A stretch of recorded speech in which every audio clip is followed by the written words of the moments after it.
This is a very special can. See? It can return back to its owner.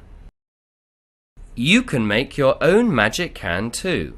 It consists of 2 short sticks, some rubber bands, a heavy weight, here we use a battery, and a metal can. First, drill a small hole on each side of the can.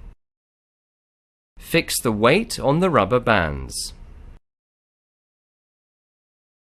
Pass the rubber bands through the hole and use a short stick to fix its position. Do the same on the other side.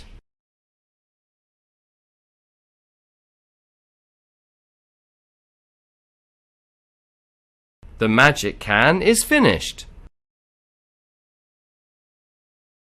Try your magic can. How does the energy change when the can is rolled away and returned? Is energy conserved in this case?